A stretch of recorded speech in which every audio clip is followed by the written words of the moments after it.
Welcome back to BSG Online 9. With me here, I am actually first, I am your host ugyuu, and I'll be your host for the next two runs. With me here, we have Berserker, who is going to be running Inscryption any percent unrestricted. Before I hand it over to Berserker, I want to mention all of the incentives for today are now open, so definitely make sure to take a look at that. We actually have an incentive for this game as well to name two of the death cards. And for now, I'll hand it over to Berserker. Hey, welcome. Good morning, everyone. I know it's early. I don't know why I'm up this early either, but probably just to do something good for charity. So, this is Inscryption. It is a horror-ish card game, and I'm going to start clicking on some things, but don't worry about it too much. For the time being, I'm just showing you that I am completely resetting the file. Going through some opening screens here. And there's going to be some strange things happening at the beginning of the run, mostly being that the timer doesn't start at the beginning of the run. I'll explain that in a second once this game has loaded up. Going through a bit of intro thing here. So this is all just to show you that I do this at the beginning of every one of my runs, just to show you that this is a completely new file, but despite that fact, there's no new game option. Not an option. So we have to start with continue for lore reasons. Now I'm going to be doing a whole tutorial section here. I'll be going through it as fast as I can, where I'm also going to be setting up one trick for the rest of the run, but we don't time this section. This is a little bit of a history lesson, the briefest way I can. When we first started running this game, there was a seeded category, but we found out later that those seeds weren't very accurate, so the whole thing became a little bit defunct. We nixed the whole thing, but by that time the damage was done. And so now we have to start the timer on all runs from where the seeds would have normally kicked in if there was in fact a seeded category. But the whole thing is gone now, so it feels a little redundant, but it's the way we do things now.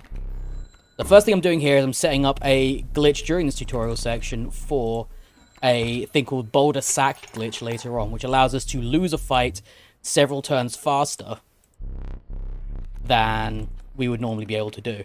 This requires a very specific movement. So we go...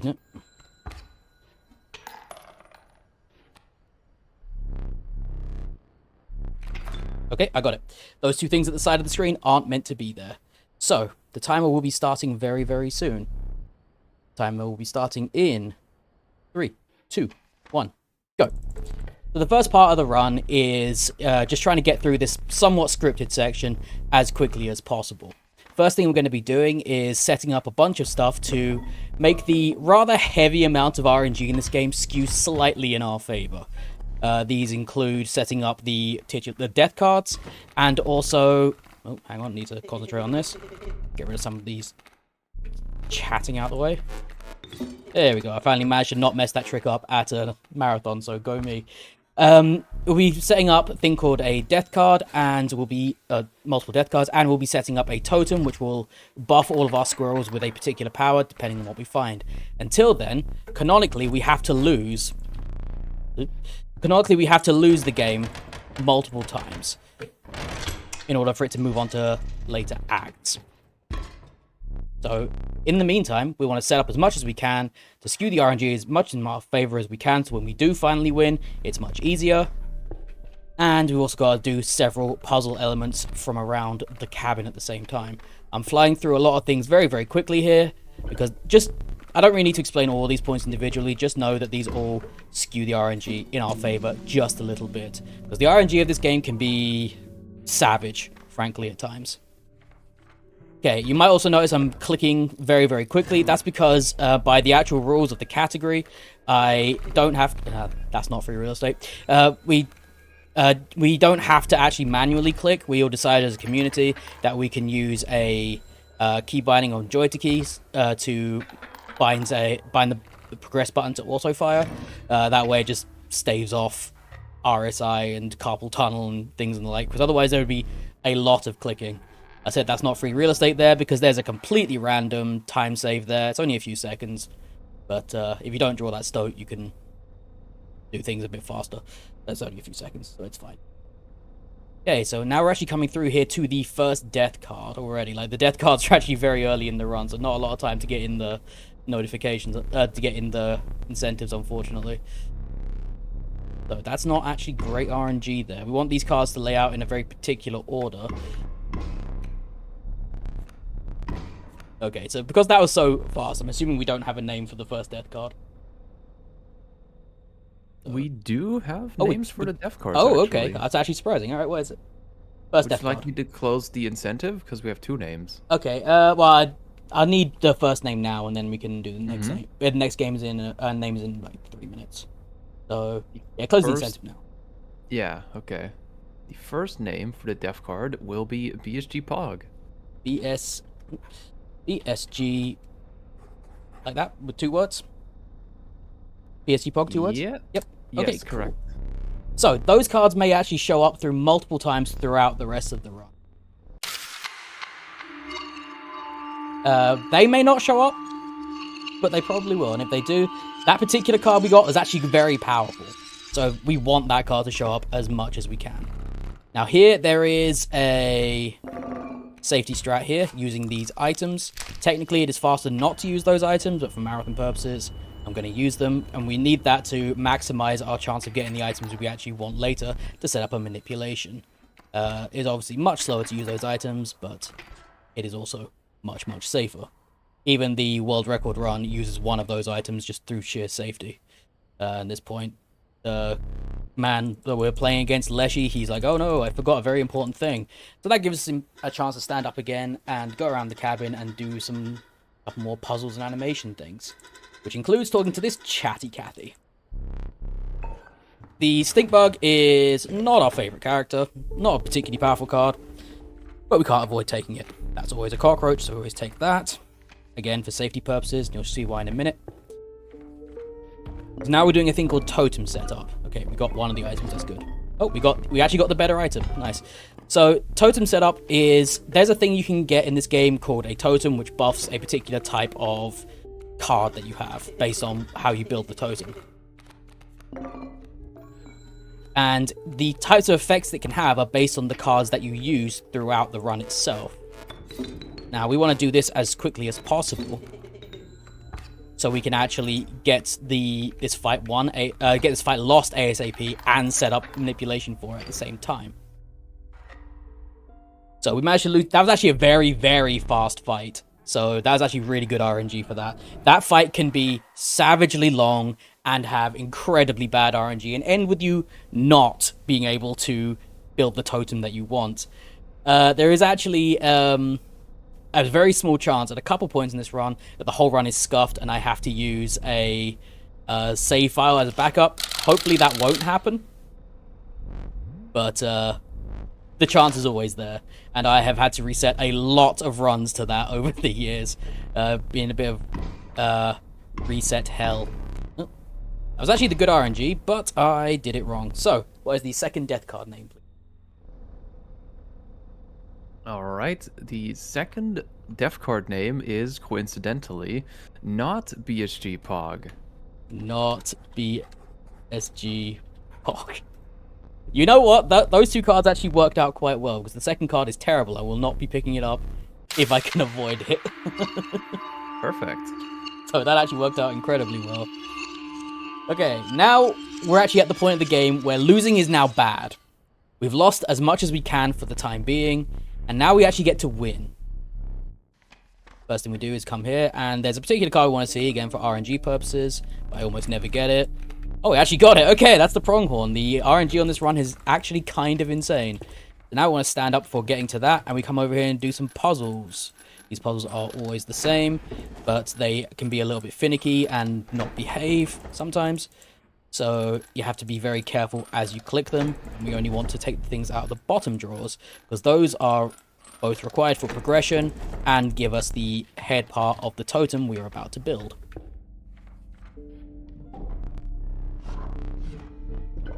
We want that one. So now every one of our squirrels, including the ones we get out of the bottles, are now worth sacrificing 3, not just 1. And that allows us to play some very, very powerful cards straight away. Including this fella right here. Now, because of the way this is going to work, we're actually going to win in 2 turns. Can use the pliers. Yep, sorry about not warning about that. You do pull things out of your own head in this game. Lovely thing to happen first thing in the morning. Yes, juicy squirrels, as chat has so kindly said. So, that card wasn't great. It was okay, but it wasn't what we wanted to see exactly. The totems at this point are now almost completely irrelevant because we have the best one that we want. So now it's about getting through the first act as quickly as possible and navigating the events as quickly as possible, but also in a way that makes it so you don't lose. Okay, we got ourselves another good start. We pretty much always want to see that wolf in the first hand. Pretty much.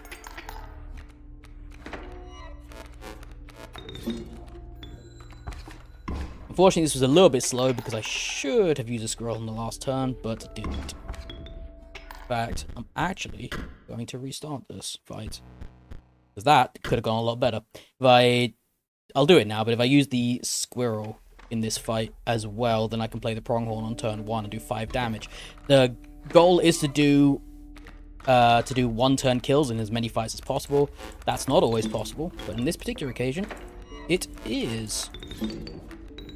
Pronghorn has the ability called Bifurcated, which allows us turns a single attack into 2 diagonal attacks, which means you do double the amount of damage if you place it in the correct place. Okay, this is unfortunately unavoidable. This man tells you to please consider his pelts, and so you get to take a pelt for free. We don't want pelts because pelts are stinky, much like many other things in this game. Go to the totems here because totem pickup is generally faster, and because we already have the totem we want, we don't need to worry about what we're picking up. Jump over here, and this event we got going on up here is the one we wanted to see, because that allows us to take these sigils from one card and shove them onto another card. This is not a great start, unfortunately, and I've used my squirrel, so I'll have to make do with what I've got here.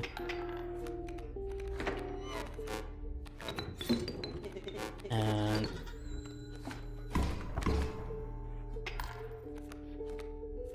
should be able to win this quite easily. Losing once is not the worst thing in the world.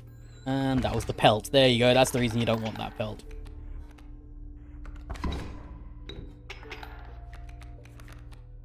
And there's the wolf.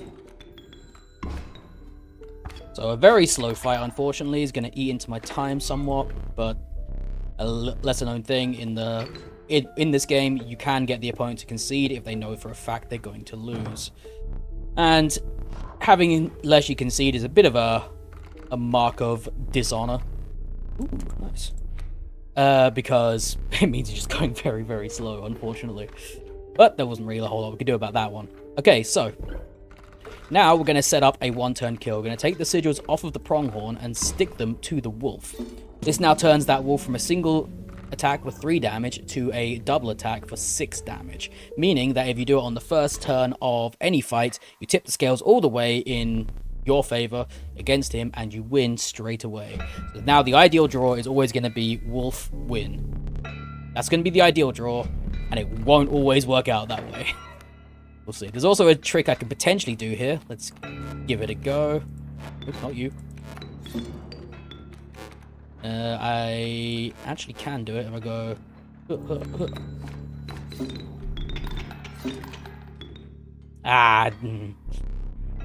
Didn't do it exactly correctly.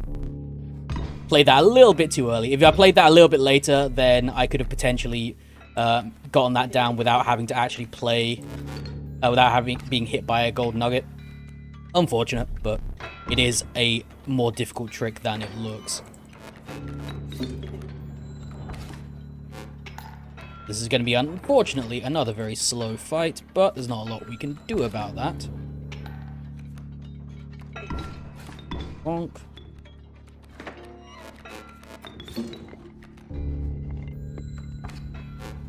Now, by putting the cage wolf in front of the adder instantly kills the cage wolf and opens up the cage. Opening the cage is a requirement for plot progression, and it also gives you a very nice wolf as well. Gives you another 3 power thing. Ay, ay, ay. Okay, we are going to win this. Just gonna take a little bit longer.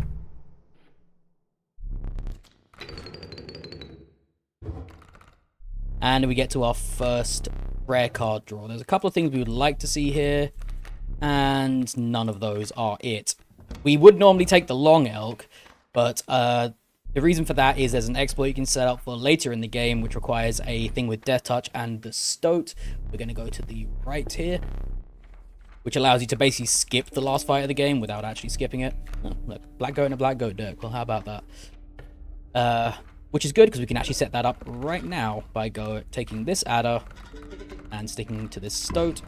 And now we don't need to set that up later, which is good. That's a good stress point off. So we've actually got to go through a certain number of objectives through this first act in this first run, just so we can progress the act to Act 2. Otherwise, the game just resets.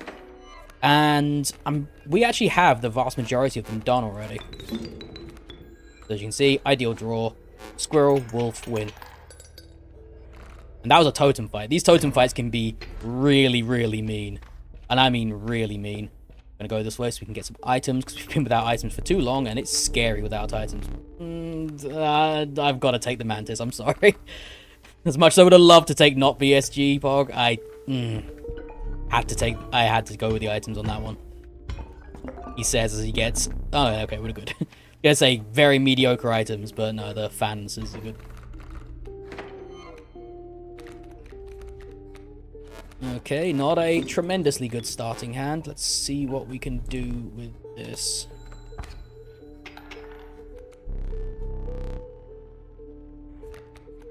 Let's do that. Nice.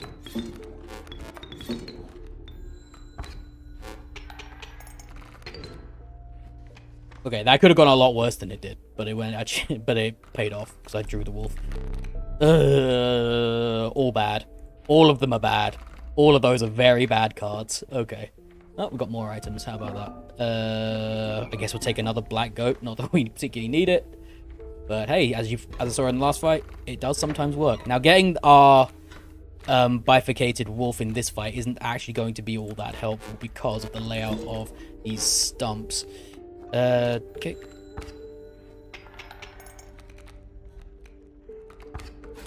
And these things fly, so there's literally nothing we can do to stop them, unfortunately.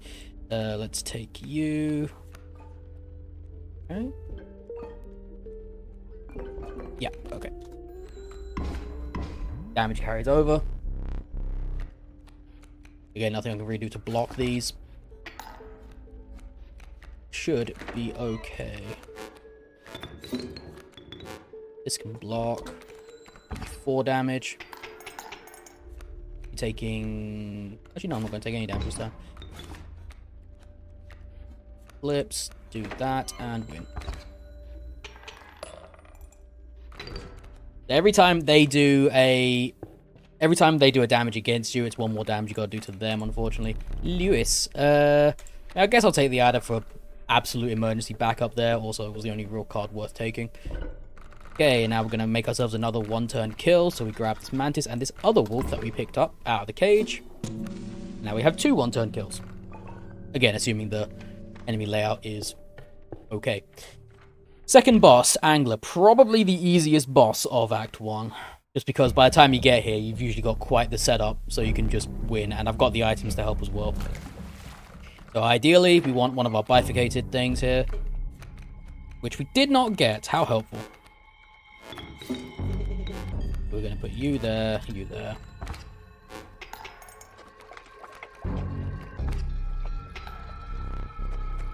Okay, don't fail me now. Okay, we're good. I'm going to go through some dialogue here, but that's fine. Okay. So now we're going to go to Act 2. Oh, sorry, Part 2. Sorry, not Act 2. Where he puts that in front of you, but because you got it bifurcated, it's fine. You can just go around it. Yes, there is several objectives I do still need to accomplish throughout this run. Throughout this act, sorry. And, well, the run in general. But don't have to do them just yet. Mostly we're going to do them at the end of this next map. Really is okay. It just is a bit expensive. As in it costs 4 to put down. multiple sacrifices, which even with the squirrels requires an additional sacrifice. But it's okay in case of emergency. This is one of the slowest events in the game, and we have to do it, unfortunately, because it's the only path we have. Okay, the RNG of this run has been a bit mixed. We do have black goat and such. We want to try and lose this if possible. I don't think we're going to lose any of these, honestly. Oh, there you go. Immediately lost because of the river snapper. Never mind. Okay, we'll take a card we probably don't want. I guess I could take the wolf. It's not ideal, but it's something. The main reason you don't want those cards is because you can't actually do anything with them. You can't upgrade them. At least you can't upgrade them with sigils. And if you're full on items and you try to pick up more items, then you get given a pack rat card, which gives you an item when played. It's not a thing you really want, but it's unfortunately the only thing I got.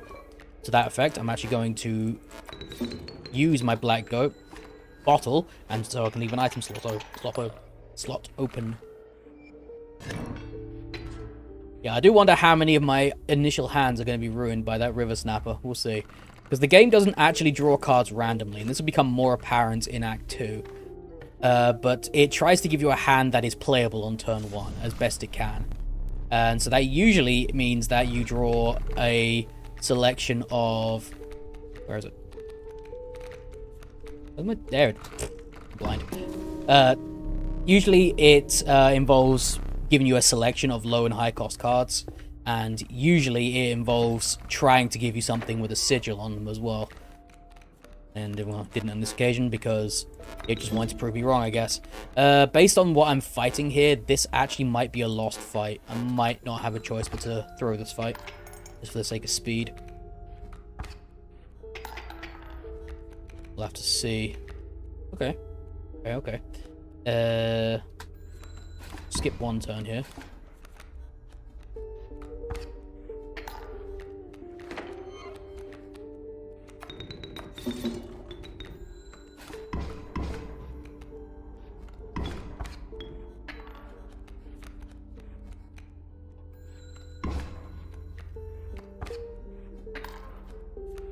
Close, but we got it.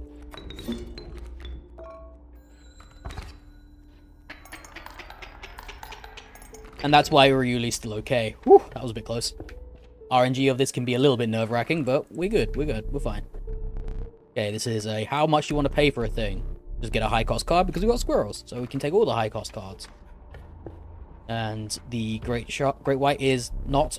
I got another black goat, so it filled up, so I got another pack rat. Yay. Okay. And yeah, Uriuli did save me there, but we're fine.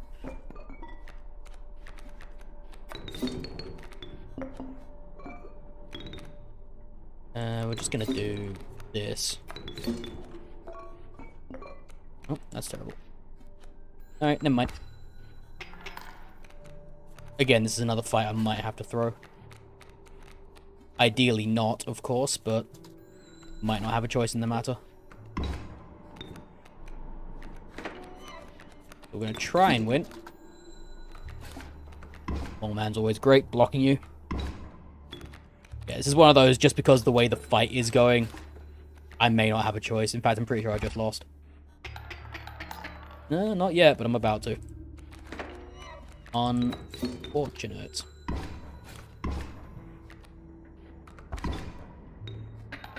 Yep.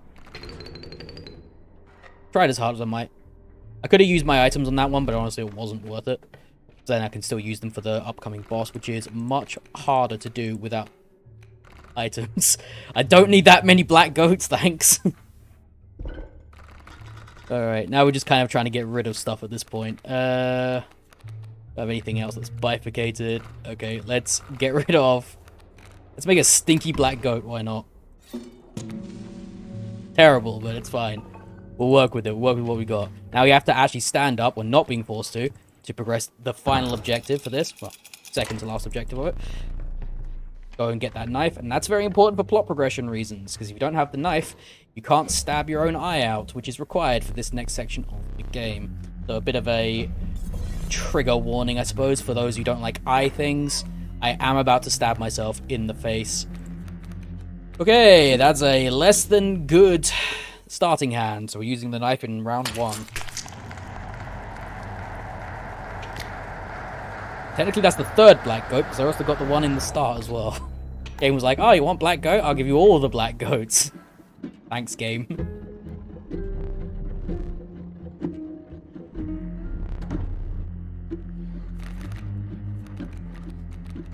Okay, what do we want? Yeah.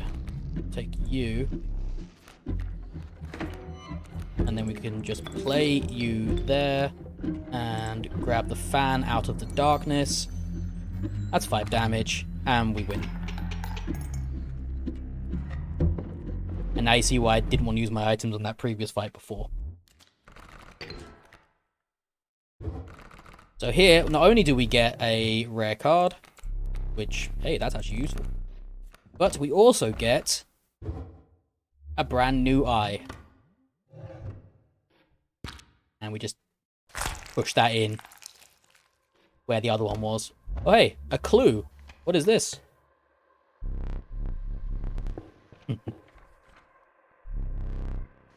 So now we get to the final map. We stand up one last time, go over to the clock, and we can now see there's stuff on here.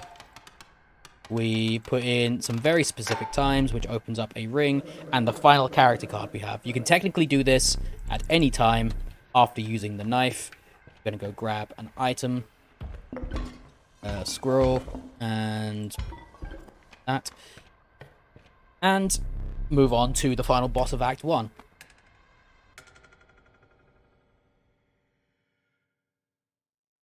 Okay, so there is, as you can just see there, you can actually move while the game is fading in. That'll come into play later as well.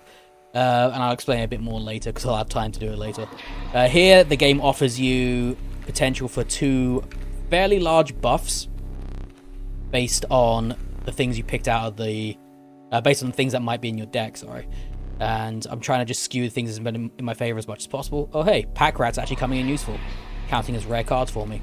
Okay, and I got the 2 good buffs. 2 good buffs are you get to draw twice and you get to search out your deck for whatever cards you want. And that really skews things more in our favor for this fight. So now we get to finally see the man we've been fighting. Oh, he looks lovely. One last game with him. And now things get really spooky because this is not just 2 rounds. It's gonna be 3 rounds. Ooh. Oh my gosh, it's a 3rd candle. So, these fights are relatively scripted, but they are RNG reliant. We've done everything we can to skew the RNG in our favor, including this exploit. Now we have the stoat in our hand with Death Touch on it. And unfortunately, we didn't get anything that we can draw with that, so we're going to have to improvise a little bit. We're going to do that, we're going to do that, we're going to click that. To stall him a little bit. Now we get to draw whatever we want out of the deck, so we'll do that, do that. Very carefully, make sure we sacrifice both. And now we're set up for the rest of the fight. Yes, River Snapper was almost the death of me there as well. Very helpfully. So now we just want to draw out as quick as we can. That kills that. The game doesn't bother putting a stump in front of the wolf because it sees it's bifurcated and is like, what's the point? But because of the position of the Death Touch Stoat, we're able to just kill that stump and do 6 damage immediately. Oh yeah, now he's going to play the moon. Because the developer of this game watched Yu-Gi-Oh! Quite a lot. And because of the Death Touch placement and the exploit we used to get it out there in the first place, we're able to instantly kill it, taking us to the end of Act 1.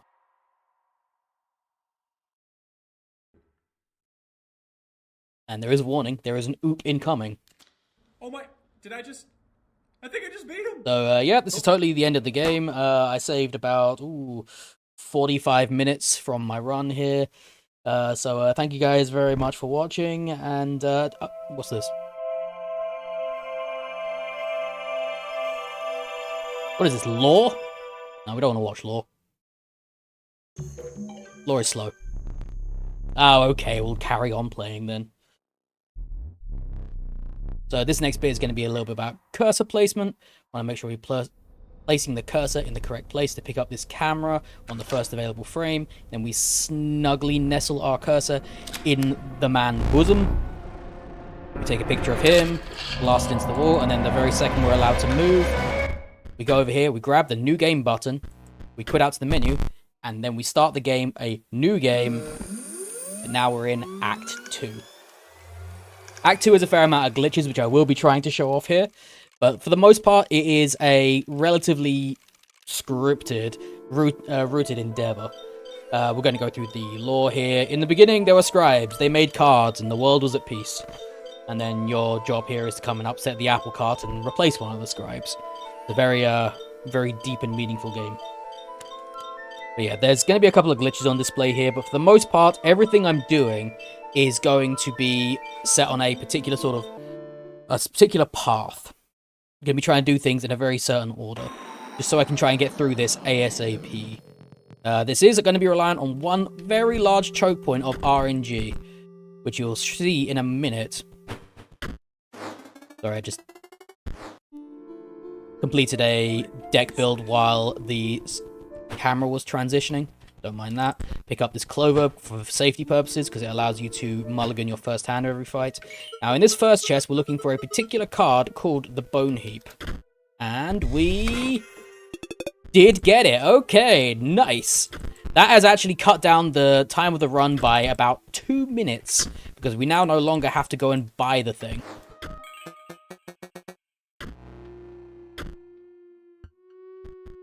So that is actually incredibly rare RNG, but we're quite happy to run with it. Okay, we're gonna start this match a turn late. So now the goal of what we want to do is we want to try and do a lot of overdamage. In this game, you haven't seen it a whole lot until now, but in this game, overdamage is money.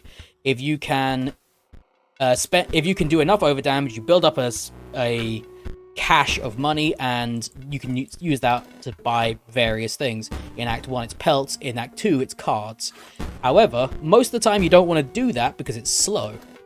In this instance, however, we do want to do that because we want to actually just buy a completely different deck to the one we started with. So this involves us building up a lot of bones, which is the currency of this particular deck. Want to try and get their damage down to 1 HP. And then we're going to use the Bone Heap. The Bone Heap's ability is to use 2 bones to buff their attack and defense by 1. So we need enough bones to be able to do that. And now we've built up with Gravediggers. We can just hit this a bunch until Bone Heap shows up. Which hopefully will happen before the last card in the deck. You can see in the bottom right how many cards I have left. There it is. Okay. Did not mean to hit that one. That's okay. We don't need it anymore. So, we're going to want to put this up to 21 damage. Normally, you want to go down to 1 HP and then put it on 20 damage. But, of course, we were on 2 HP and we got very bad luck, so we want exactly 19 bones. Okay. That was actually pretty good. I mean, it wasn't ideal that it was on the last couple of cards that showed up, but that's RNG for you. Okay, we want to go here, grab that. Don't really have to worry about that. That's for later. And then we seemingly paradoxically leave the area and we come up to this section, which should look slightly familiar. These codes are always the same. And if you forget it, it's written on the floor outside. And we go up to this guy, which is the Trapper. We buy that and a bunch of squirrels. Go over here, pick up the camera, and that allows us to interact with this section of the game. So, the way... I was going to explain this earlier, but the way the game draws cards, it tries to give you a playable hand on turn 1. This means if you remove all the cards from your deck, put in 1 Ouroboros and a bunch of other zero-cost cards, then you're guaranteed to draw a handful of zero-cost cards and that Ouroboros. This works quite well because the Ouroboros retains power-ups it gets between fights. Every time it dies, it becomes 1 stronger. It's a good hand. So by doing this in a very specific way, and I do mean specific, you are able to charge up that Ouroboros to a point where it becomes a 1-turn kill. And then play that at the beginning of every fight. So that's basically what I'm doing right now. So for this fight, we want to get it to 3 damage. In the next fight, we're going to want to get it to 4 damage.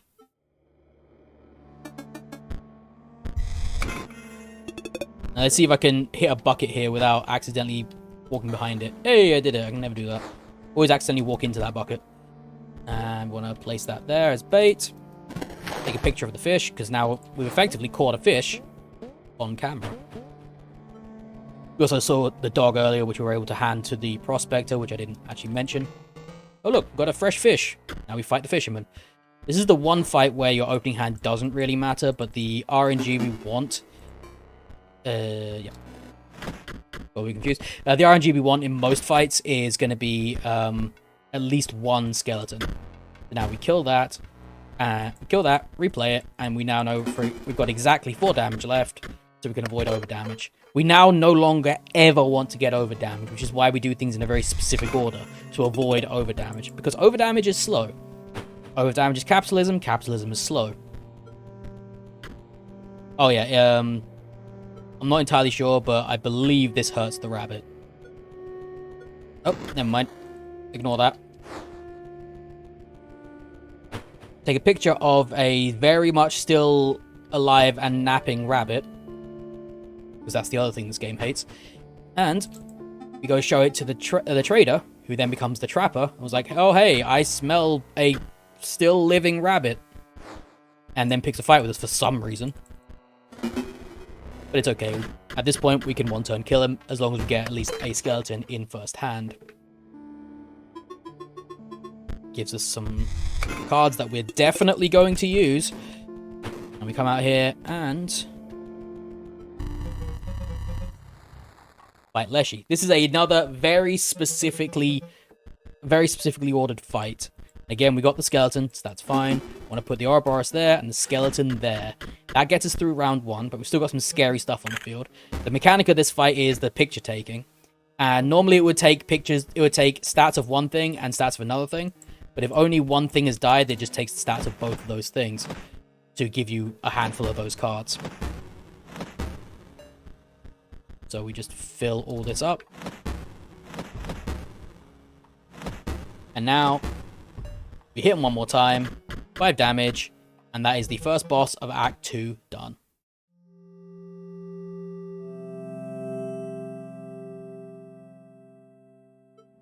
So here we're going to open up some packs, and then we're going to do an intentional quit out to avoid some dialogue, kind of like a miniature cutscene. Make sure you hit continue and not new game there, because that can really slow you down. And then we go back and finish Grimoire section in the bottom right here. The bridge is now fixed, but we're not going over there just yet. Now we need to finish off the parts of this section we didn't do yet. And that's a good opening hand, because it has at least 1 skeleton in it. That's a win. The reason why I pick up the Clover is because you can mulligan that hand, and if you get very, very unlucky, you can then reset the fight. But, oh hey, another bone heap. How about that? We don't need it, but it's nice to have, I guess. Yeah, you don't want to be resetting fights if you can avoid it. It's quite slow. And we definitely got at least 1 skeleton. You might also notice that I'm playing probably a bit slower than I could be, and that's because the cards in this section are quite sticky. Oh hey, another bone heap. Wow, it's just rubbing it in now, isn't it? What is the RNG of this run? Alright. Pick up the last one of these. And now we're going to try and do the first real glitch of Act 2. First thing we're going to do is fill in these epitaphs, which are always the same. Sawyer, Dog, Grudge. And when we fill this one in, we're going to try and press tab at the exact right time. And I did not get it. That's unfortunate. You press tab at the exact right time, you can move around while the dialogue is playing, and you can overlap a bunch of dialogue and skip everything she just said. It saves a few seconds. That is not a playable hand. That is a playable hand. Good. So, saves a few seconds, and it's fun to see a glitch, but unfortunate. Okay. So again, this fight is specific because all the boss fights are.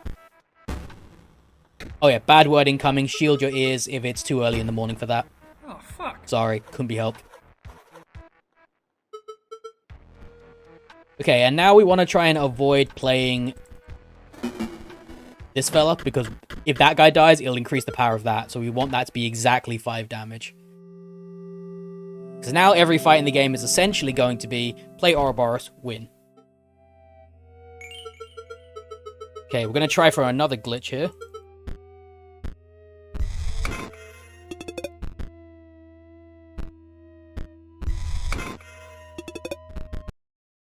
And we got it. Nice. Okay, so by pressing escape at a very specific frame, you get 2 chances at it. You actually are able to skip picking up card packs. You can do it after the first one, but I missed it. And that allows you to also skip, for now, another lore section, the camera section. We still will have to do it later. Oops. Did this wrong? There we go. We will still have to do it later, but it allows us for another glitch. Interesting looking one at that as well. And it does also save time. So again, now we no longer care what's in our hand. Squirrels, skeletons, doesn't really matter. We just play Ouroboros, win. And that'll be the same for the next couple of fights here. Look at all these cards that we're definitely going to use. Very useful. Thank you, Goobert. That is the last time you will see Goobert.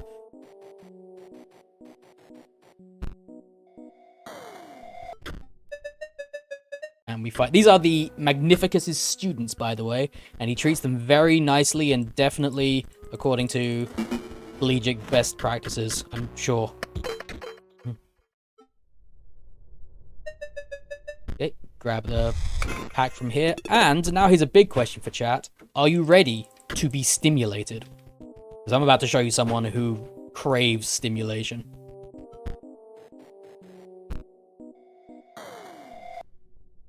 At last. Stimulation. He's just been kept in a dark room for a long time just to see what would happen. It's probably fine. Probably doesn't mean anything else by that at all.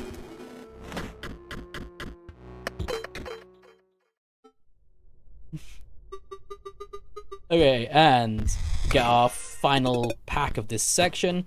And you might be thinking, final pack? Shouldn't you get some from the boss? Because of the glitch we set up, not so much. So the strats in this boss are really, really hard because of all the setup we've done. Basically impossible.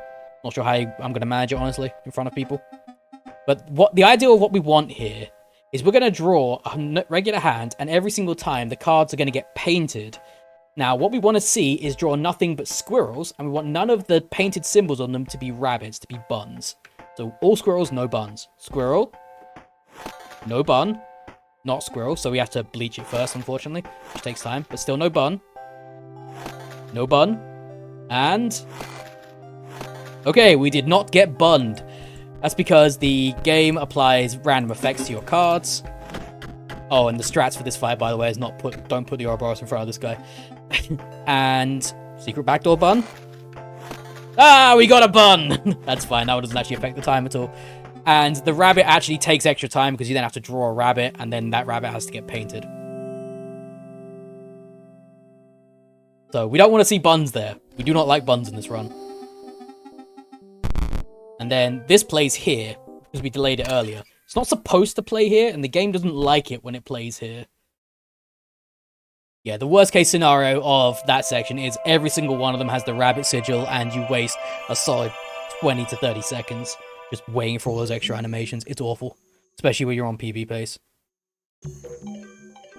Now, a little bit weirdly, we can move despite the fact this is on the screen. We are going to open the pack just to see where we're going. But we don't have to pick up the cards. And it does look a bit weird, but it's also faster. Not by much, but enough that it's worth doing. Okay, this next section is all about sliding puzzles, I guess. And these things are the bane of my existence because they're very, very sticky. They like to stick to your cursor, so you have to be very careful with them. Also, if I can get on this bridge quick enough... There you go. I was walking on nothing for a second there. I'm very spooky like that. Got the same average fights in this section, but the fights will go exactly the same for the most part. Play Ouroboros, win. And this is all because of the fastest setup we were able to do. Most enemies in this section don't actually give you card packs. Also, just so you know, real Chads solve puzzles right to left. Anyone who solves them left to right is just not doing well. I hate this puzzle. There we go. I hate that puzzle because even though it's always the same, it always feels very awkward to do.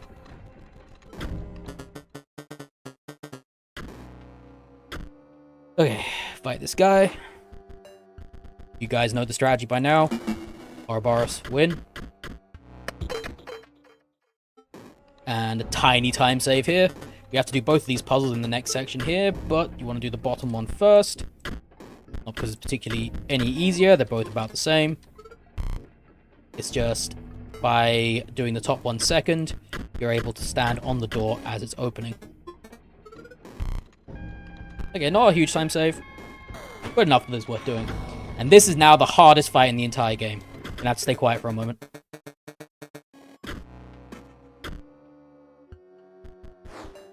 No, I did it. Okay. Whew. Tough fight. Tough fight. Hardest fight in the game. That fight is a guaranteed win and you physically can't lose. Even if you play anything on the first turn, he just gives up. So, you physically can't lose that fight. So, you've been deceived. However, there is actually a fight coming up later, which is literally impossible to win. So, I guess at that point, it all balances out. Okay, boss fight, or last boss fight of Act 2. Again, this is a specific fight, but only in the sense of you need to put the Ouroboros specifically there. The way this fight works is these conveyor belts going around. Everything moves around one space to the left or right from the top row at the end of every turn. This means, even though after he's copied all of your stuff there, he leaves a space open, and you can just one-hit kill him in round 2. Also, you notice that they all went up at 1 damage. That's the other reason why you do PO3 last. Okay, that is the final-ish boss of Act 2.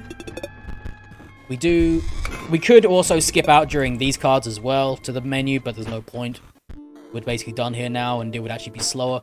You have to choose one of these. It doesn't matter which one you choose, you always get forced to fight PO3, so we always just go to his one, just to make things a little bit faster, skip some dialogue. He says, you're a fool. It's fine. And then this is actually the hardest fight in the game, because you're guaranteed to lose, so as soon as he stops talking, you just surrender. Volume warning, it's going to get a bit loud. As we transition to Act 3.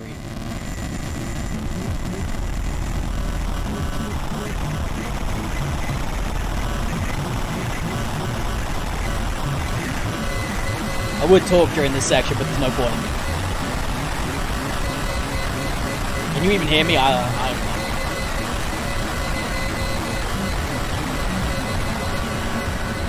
Okay, and we've made it to Act 3, and now here's my personal stamp on speedrunning this game. What I like to call the Super Special Secret Awesome Skip, and we can see if we can do it. And my success rate with this, even though I discovered it, is about 50-50. So, let's see if I can manage it. Super Special Secret Awesome Skip.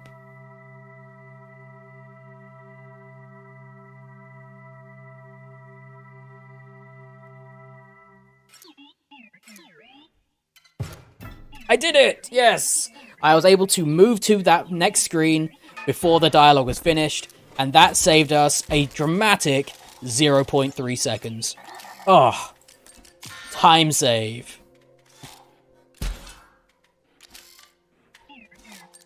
It's also one of those tricks that there's really no reason to not go for. It is somewhat frame perfect, which is why my success rate is about 50-50.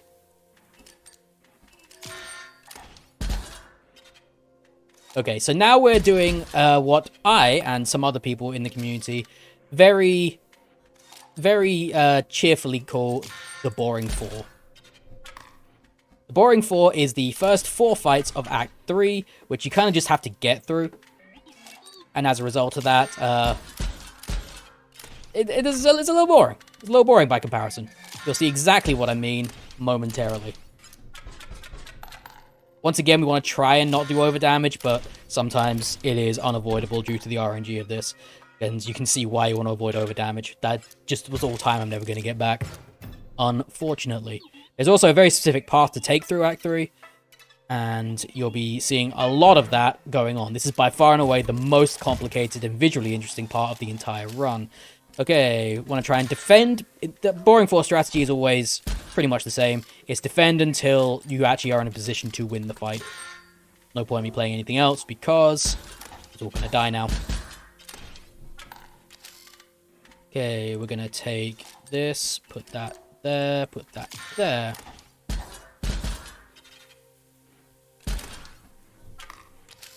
And this looks a little bit dire, but we should be okay.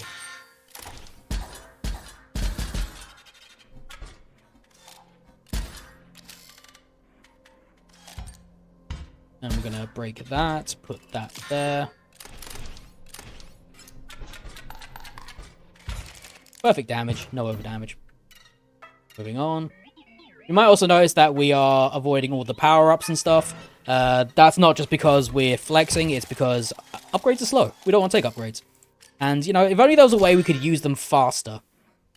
Wonder if that's foreshadowing.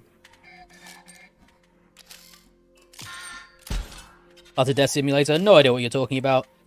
I'll have you know, I'm a very neat and ordered person, especially in this game. And we'll see what that means momentarily. And because of the way the RNG is worked out in this fight, pretty nice. We don't actually have to do any hammer shenanigans. We can just go straight to perfect damage. Nice. Good fight. Okay, we've gotten through the first checkpoint. Take a very specific route through here that avoids another fight. There's a little secret path here that allows you to go around it. We're into the final of the boring 4. And after the boring 4, things get a little bit, something. You'll see. This act also has the same shtick that the first act does, where you have to do a bunch of puzzles and such around the place. There's also another actually good RNG fight here.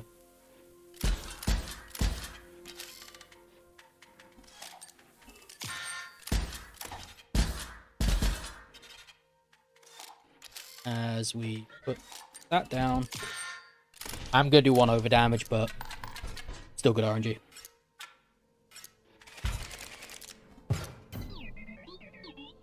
As we come through here, that's some RNG dialogue there, unfortunately. We got, but it's only a couple of seconds. So now... Do we have... Oops, sorry. You gonna say that? Do we have time for some messages? We do. I'm just going to be doing some capture puzzles here, so go for it. Sure, thank you.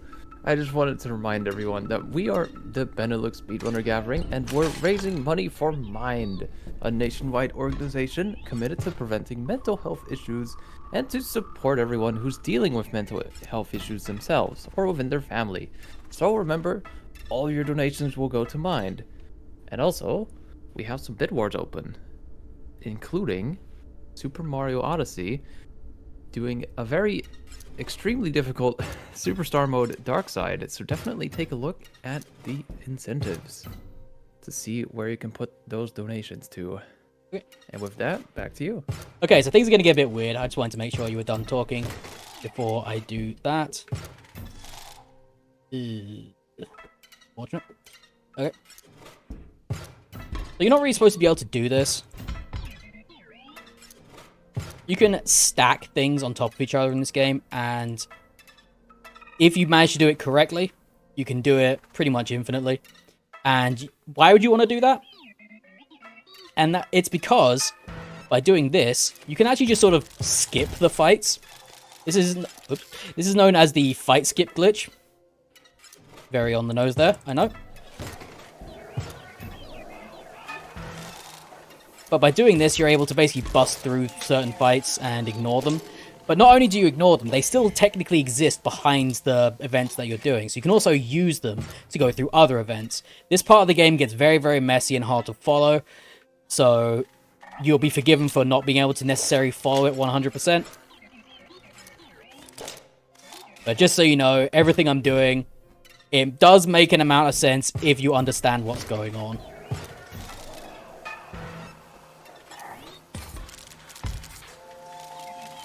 Unfortunately, dialogue does sometimes get in the way. So because of all that busting down of fights and just ignoring them largely in that, we put that in there, the tablet goes up, tablet comes back down. and the fight is over. Momentarily, we get a cutscene here, which changes our positional data to look back at the graveyard, which is a thing we actually want to do, because that puts us back over here, which allows us to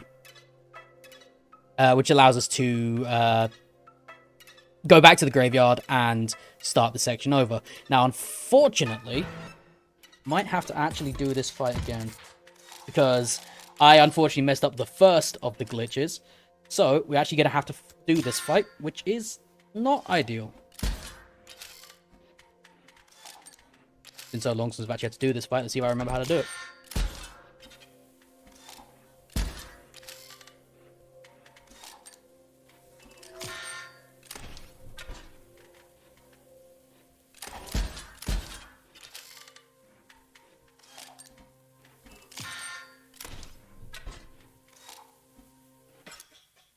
Okay, so we actually want to avoid doing all of this. This is a very unfortunate time loss here.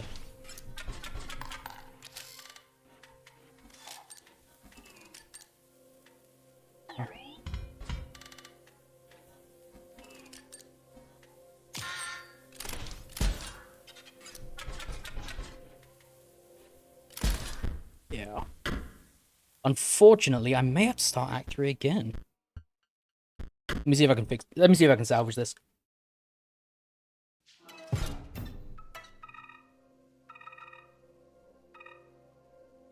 Okay, let me see if I can salvage it. If not, I will have to, unfortunately, start Act 3 again. Well, it actually wasn't RNG in this particular occasion. I did mess up one very important glitch at a certain point at the beginning. Not that you could really tell, but there was one unfortunate glitch mess up there. I might be able to salvage this. If not, I can either use a save file or start over Act 3.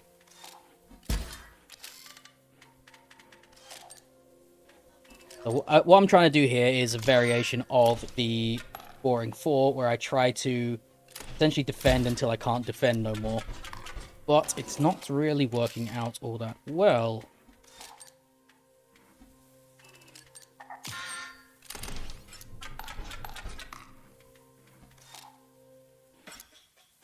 And it will probably be faster if I restart Act 3 at this point, because getting from Act 3 to here doesn't take that long. Yeah, put that there. That's 2 damage. Okay, no, I think I've salvaged this. Yeah, I've salvaged this. Okay, that was scary, but we did it. You're not supposed to do that, as in there's supposed to be this glitch here, which, if done correctly, allows you to duplicate an event. There was supposed to be an event back at the beginning I was supposed to grab to be able to bust through that one, but I unfortunately did it wrong. So I did save the run. That was nerve-wracking. We're moving on. Hopefully I'll never have to do that again. Now, we do actually have to also quit out here to avoid a soft lock. Because now we go down to what is probably the most convoluted part of the entire run. And you'll see what I mean when I'm actually doing it. But first, we've got to do more captures, because we have to prove that while we are going fast, we are in fact not a TAS. These are always the same, which makes them even more embarrassing when I misclick or do them wrong.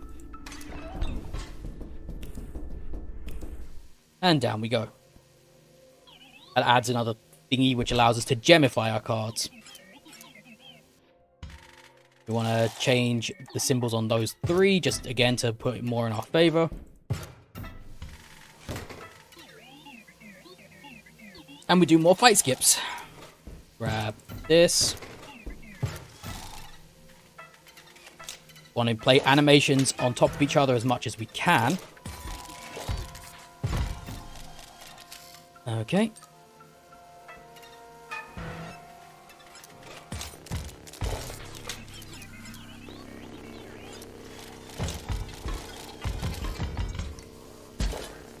Break that, play that. Play that.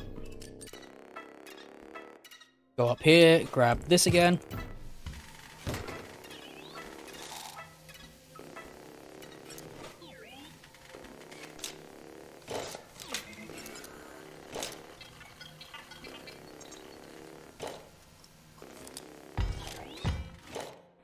And unfortunately, because of a slight routing issue, we're going to have to go back and grab this again. It is very early in the morning. So mistakes are all but inevitable. And you'll notice that I have in fact duplicated these events so I can use them multiple times. I'm going to be very careful not to get rid of one card in particular.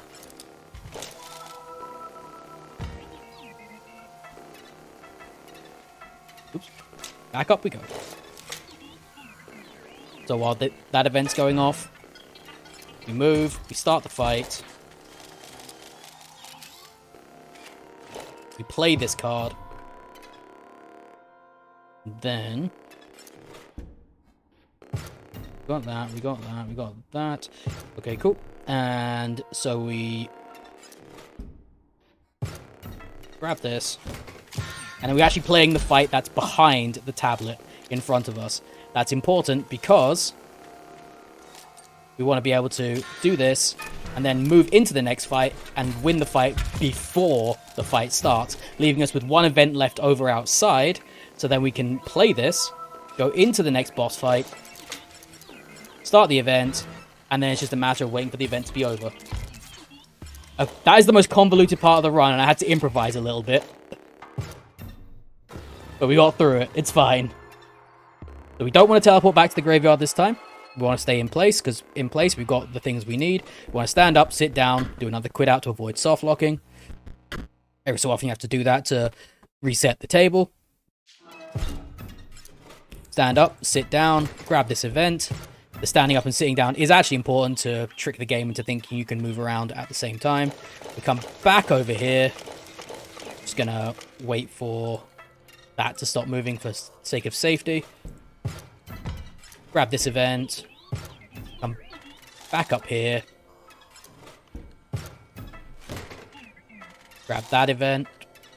Be very careful as we're clicking around down here. So we now have 3 events stored. Come over here, switch that to the energy power up, which allows us to summon stuff cheaper, well, quicker. And we have to click that and that very quickly in against each other. Otherwise, this next part of the run becomes rather impossible. For safety purposes, I am just going to sit here and let this play out. I could try to do the other event first and then race to the next section, but I want to just be safe at this point. Okay, so during this event, we grab that. We want to play a couple of other things during it if we can. Now we should be in a position where we can just play the double gunner in the middle. Grab this. And we actually don't need the double gunner anymore now that we've played it here. Because that allows us to set up for another fight coming up. Where we ignore all this, go through here, go here, and now we're going to win the fight before we even start it. That allows us to bust through here. We've got to grab this for progression. Grab this event. This is one of those events that it's like really weird and long. So the timing on it gets a bit iffy. But we're actually able to delay this from earlier like we did in Act 2. So we have to play it now. Because unfortunately they're not avoidable. Just some lore. Probably not important.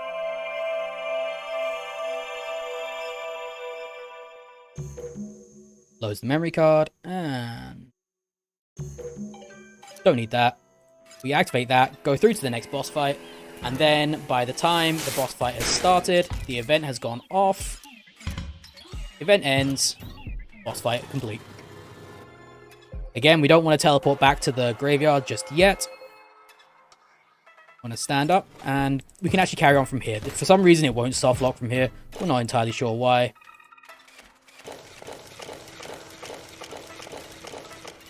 Don't need to worry about it. Now, this next section of events is a little weird if you don't know what's going on. It's a little stressful if you do know what's going on. But first of all, it starts fairly normal at this point. You grab this event, you store it, and you move on. You got to activate these 4 satellites around the area, satellite dishes, to activate the next section. At this point, we take an event that we can't even see, and now we're racing it. It's the only time in this entire section that this actually happens. So you have to do a bunch of movements before that goes off. Because it goes off automatically. Starting that, and... not perfect, but we are okay. This one we don't actually store. We'll hold on to Double Gunner. We like him. And this time we activate these two at the same time. We come here and we have to race this event, because if we don't get there before this happens,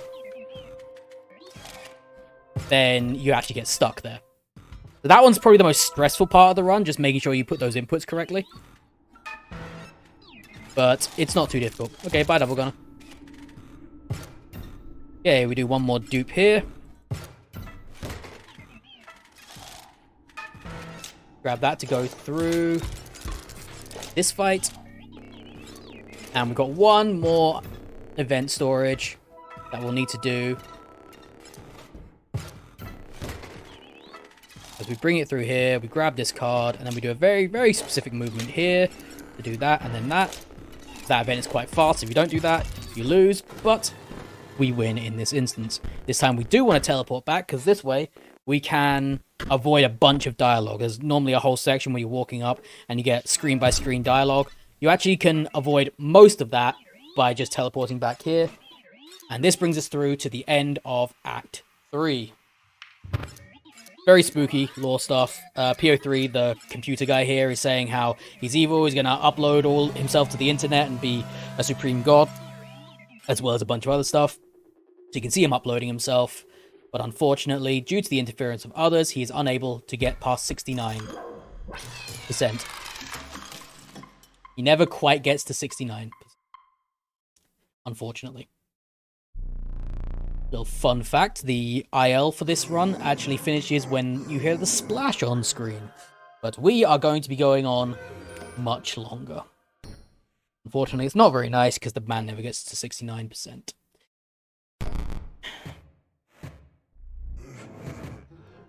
So they're just having a quick discussion about what the heck's going on, and Grimora says, actually, no, at the end of Act 3, and starts to delete the whole game. So now, canonically, the game is starting to delete, and we are playing through the death throes of the game somewhat. We're going to have to go do a couple of victory laps of various characters, but you might be thinking, hang on, there's one character we never actually saw outside of Act 2. Who might that be? Well, I don't know who that was, but in order to demonstrate that the game is dying, we're handed a fairly heavy-handed metaphor. Yep, there it is.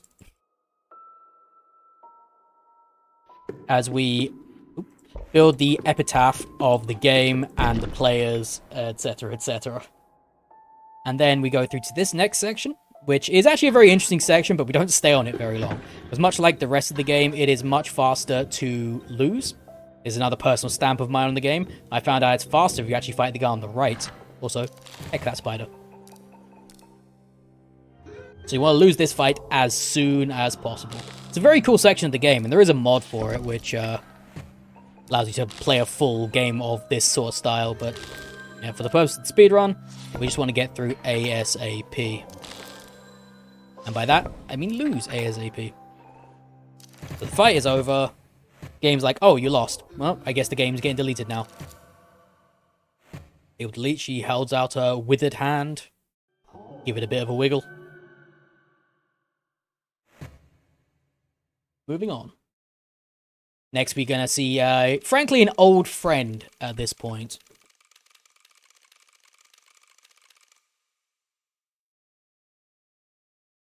It's good to be home.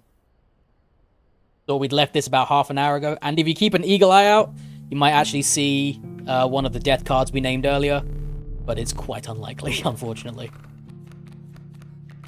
Okay, so once again, we just want to lose as quickly as possible while trying not to overlap dialogue as much as possible. If you accidentally click on the deck too many times, he'll play some dialogue saying you can only draw one card, which actually stalls the rest of his story dialogue, which therefore slows you down. There's a small tech which actually adds up to quite a lot of time loss if you do it wrong. So you lose, but the game keeps going. This game always goes for a set amount of turns after you lose or after you win. So the quickest thing to do is lose ASAP and just let him hit you. I'm drawing from the wrong deck. I should draw from this deck just in case we can see a familiar card, a familiar face. Oh hey, it's the Stinky Black Goat. Remember the good times we had with Stinky Black Goat? Oh, there's Death Touch Wolf, I think that was. Ah, Mantis God, you didn't come into play whatsoever. Ada, you were a backup I didn't need. And we're done. Game is over. Unfortunately, no BSG cards on this occasion. He holds out his gangly hand. Ooh, he's crusty. And now I'm going to demonstrate a thing which happened in Act 1 and just sort of blew past it. You can actually move while the game is fading in. Like, you actually have full capability to move. So if you do it fast enough, you can actually get to the next section before the level is loaded. And here we go. Now, this part of the game is very interesting. Partially because there's not a lot happening in it. This is an unfortunate auto-scroller where your inputs don't even slightly matter. It always lasts for the same amount of time, which is the length of time of the music. It takes 6 minutes to get past here, which is very unfortunate. And as a community, we would love to just say, ignore that. We'd love to just say, don't do it. But unfortunately, there is more inputs afterwards. Doesn't matter what you do in this section. You can click on things, you can not click on things, you can walk away and get a drink. Doesn't matter. Always lasts for exactly 6 minutes. There's a few things I'd like to show you, though, just to fill in the time a bit. Normally, we find something more entertaining to do on my stream when I'm doing this. Because one thing you've been able to do throughout this entire game is look at the rulebook. And so it shows you what most of the all the symbols in the game mean. Oh, like we've actually seen these before. These were in Act 2 and they're on these cards. The Gem Animator, Ruby Heart. We saw that in Act 2, didn't really get to use it. Same with that. Same, we saw that in Act 3, we just again didn't really get to use it. We saw that on some cards, just didn't use them. Klinger, that's a weird one. That is actually, fun fact, a card used on a card that is used in the No Major Glitches run. But we don't get to see it, which is unfortunate because it is definitely one of the most beloved characters in the game. It is the guy who says stimulation at you in Act 2. He's a lot more prevalent in the No Major Glitches category, but not here. Virtual Realist? That's weird. This game doesn't have VR functionality.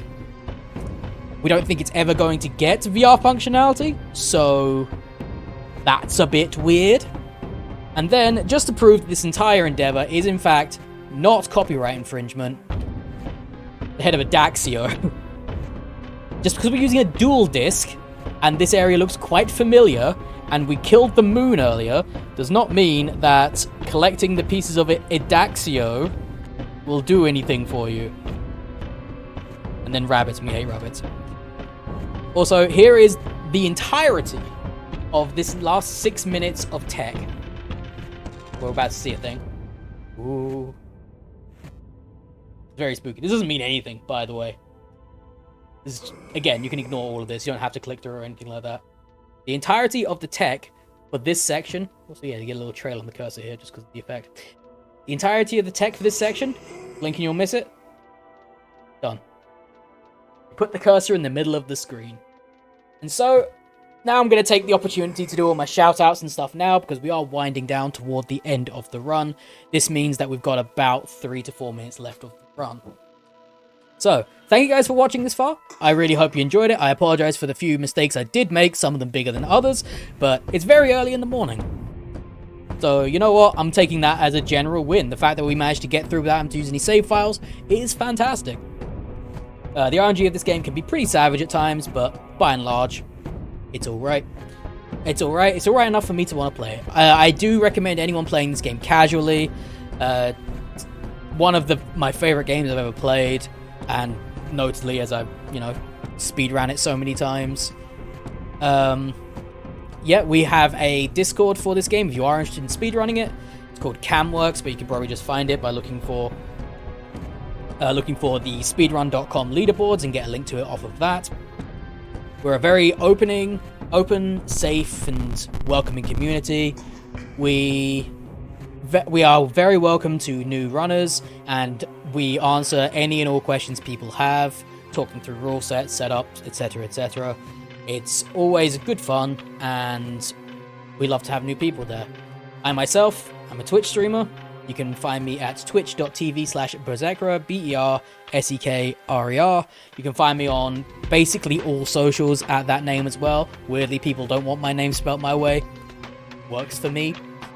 You can also find me on a podcast where we discuss manga on the Trash Manga Friends podcast, which is on a variety of podcasting services. Pretty sure it's on all of the good ones. If it's not on there, it doesn't mean that we missed it. It means it's not a good service, clearly.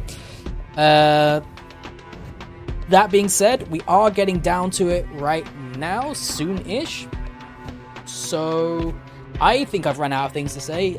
Host, do you have anything that can be said at this point? Absolutely. I did see a donation coming in, but unfortunately I seem to have lost it somehow. Let's see. I do want to... Let's see. Let me see if I can find it. Otherwise, I do know what it was about.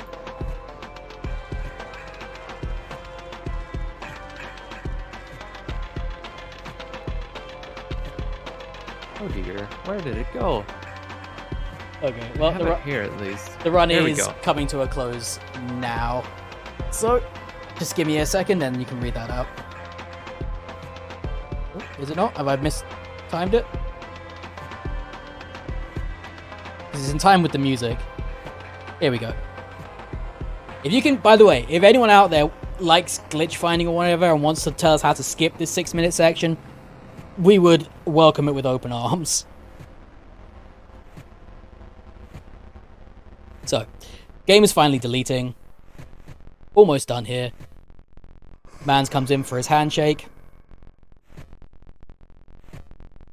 He must still shake our hand. Come on, buddy, you can do it. I believe in you. Just stretch, just reach. You know, you got a little twiggy arm, that's fine. You can just stretch that. Probably quite stretchy. You could just reach out for it and... didn't manage it. Okay, the game's deleted, but we're still playing. Talk to this character that we definitely saw during the run. Come down here, wait until she deletes. Go to this next screen, time's coming up, and time. The run is done. Volume warning, this gets a little bit loud. Thank you guys very much for the run. Enjoy the noise.